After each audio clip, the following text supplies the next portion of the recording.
کہتے کہ یہ فلاں شخص کی طرف سے میری عزت اچھالی گئی تھی، یہ اللہ تعالیٰ تو نے مجھے مومن بنا کر پیدا کیا تھا، مسلمان بنا کر پیدا کیا تھا، تو نے مرتبے دے کر مجھے پیدا کیا تھا، تو نے عزت اور شرافت دے کر مجھے پیدا کی تھی، تو نے جو مجھے دیا تھا اس میں کمی کرنے والا یہ ہے، یہ میری عزت میں کمی کرنے والا ہے۔ تو اللہ تبارک و تعالیٰ کہتے ہیں کون؟ وہ جو جنت کو جا رہا ہے وہ تیری عزت میں کمی کیا ہے؟ کہتا ہے کہ ہاں وہ جو جنت کو جا رہا ہے جسے کلین شیٹ مل گئی ہے، جنت کا حقدار بن چکا ہے، اس نے میری عزتوں کو اچھالا تھا۔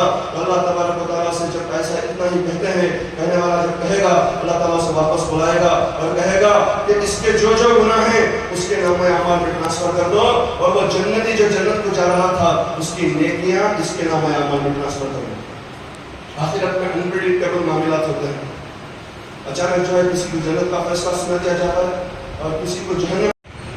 اسے معلوم کیا ہوا؟ اسلام نے پوری طرح کنڈیشن لگا دیا ہے کہ تم ایسے ہی منہ اٹھا کر نہ کسی کے تعلق سے برائی بیان کر دو، بلکہ تمہیں چاہیے کہ اس کے سارے اصولوں کو ضوابط کو پورا کرو۔ تم زنا کی بھی بات کسی کے تعلق سے کہہ دو گے تو ایسے ہی سننے والا سن کر اس کی عزت کو اچھالنا دے گا، ایسے اچھالنے کی اسے اجازت نہیں ہے۔ اس لیے کیا کرنا ہے؟ اگر تمہیں کسی کے تعلق سے کچھ کہنا ہے تو پہلے دلیل لاؤ، الزام تراشی سے کچھ نہیں ہوتا۔ اور پھر وہ جو 3 گواہ پیش کیے گئے تھے، چوتھا گواہ رہ گیا تھا، اب وہ کن 3 گواہوں کو آگے ان پر سزا یہ ہے کہ انہوں نے دی جھوٹی گواہی، اب ان پر 80 کوڑے لگائے جائیں گے۔ اب جب 80 کوڑے ان پر لگائے جائیں گے صرف اتنا ہی نہیں، ان پر شریعت ایک ایسا حکم لاگو کرتی ہے کہ آگے چل کر ان کی گواہی کسی بھی معاملے میں قابل قبول نہیں، چاند دیکھنے کو بولے تو بھی قابل قبول نہیں، کوئی گواہی ان کی قابل قبول نہیں، کیونکہ انہوں نے جھوٹ کہا، کسی مومن کی عزت کو انہوں نے اچھالا۔ آج کل مارکیٹ میں جو ہے عزتوں کو جب اچھالا جاتا ہے تو وہ چیزیں بڑی آسانی سے پھیل جاتی ہیں۔ اگر آپ یہ کہیں کہ فجر کی 2 رکعت سنت جو پڑھی جاتی ہے اس کا ثواب کیا ہے، اس کا مرتبہ کیا ہے، ایک ایسی میں نے اگر ویڈیو بنا دی اور اس کا ٹائٹل رکھا کہ فجر کی 2 رکعت نماز پڑھنے کی فضیلت یہ ہے، تو وہ ٹائٹل کو دیکھ کر فجر کی 2 رکعت سنت اس کی فضیلت اس میں آئی ہے، اس کو کیا کہتے ہیں اسکرول کر لیا جاتا ہے، ہٹا دیا جاتا ہے۔ لیکن اگر آپ ایسا ویڈیو بنائیں اور اس کی ٹائٹل ایسے رکھ دی جائے کہ مولانا سگریٹ پیتے ہوئے نظر آئے، وہ مارکیٹ میں ایسی چلے گی، کسی کی عزت جب اچھالی جائے گی تو وہ مارکیٹ میں خوب چلتی ہے بات۔ اللہ تبارک و تعالیٰ نے فرمایا وَلَا تَجَسَّسُوا، تم اسلام میں آنے کے بعد تجسس میں مت کرو، جاسوسی میں مت کرو، مومن کی غیبت مت کرو۔ ایک مومن پر اس کے مال، اس کی جان اور اس کے ایمان، ہر چیز کی حفاظت کی ذمہ داری ہے۔ ایک مومن پر دوسرے مومن کی عزت حرام ہے۔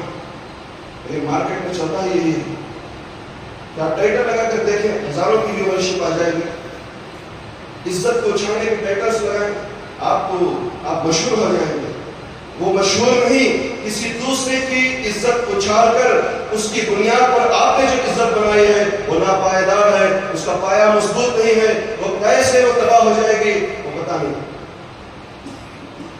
تجسس، جاسوسی میں انسان پڑتا ہے۔ اللہ کے نبی صلی اللہ علیہ وسلم سے شخص آئے اور کہنے لگے اے اللہ کے رسول، آپ نے پچھلے خطبے میں کہا کہ غیبت مت کرو، کسی مومن بھائی کی غیبت کرنا ایسا ہی ہے جیسے کہ اس کے مرنے کے بعد اس کا کچا گوشت کھانے جیسا ہے، غیبت مت کرو، غیبت مت کرو۔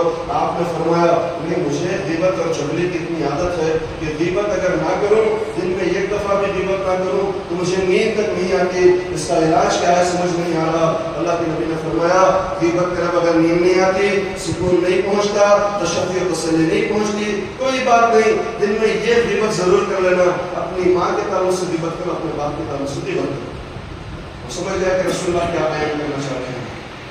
کسی کے تعلق سے ہم کسی کی پگڑیاں اچھال نہیں سکتے، کسی کی عزتیں ہم اچھال نہیں سکتے، معاملات کچھ اور ہوتے ہیں، بتایا کچھ اور جاتا ہے۔ آج کل انسان کا یہ مشغلہ بن چکا ہے کہ وہاں کیا ہوا، یہاں کیا ہوا، ان کے پاس کیا معاملہ پیش آیا، ان کے پاس کیا معاملہ پیش آیا، کوئی ان کی زندگی کو بھی برباد کر رہے ہوتے ہیں، آخرت کو بھی تباہ تراش کر رہے ہوتے ہیں۔ ارے وہ زبانیں جیسے خلیفۃ اللہ علیہ السلام نے فرمایا کہ ان زبانوں کو خدا کے ذکر سے محو رکھو، تر رکھو، خدا کے ذکر سے بھیگی رکھو۔ ان زبانوں کو ہم نے غیبت میں لگا دیا، ان زبانوں کو ہم نے جھوٹ میں لگا دیا۔ کسی سے کہا جائے کہ بھئی داڑھی رکھو، مر جاؤ گے، داڑھی رکھے بغیر مر جاؤ گے، 40 قدم دفنانے والے دفنا کر جب آ جائیں گے تو پھر دفنا کر آنے کے بعد سوالات ہوں گے، جب سوالات ہوں گے اس سے پہلے ہی چہرے پر بچھو داڑھی بنائیں گے اور قیامت تک ڈنک مارتے رہیں گے، اور یہ ایک بچھو یہاں کے 100 بچھوؤں سے زیادہ طاقتور ہوگا۔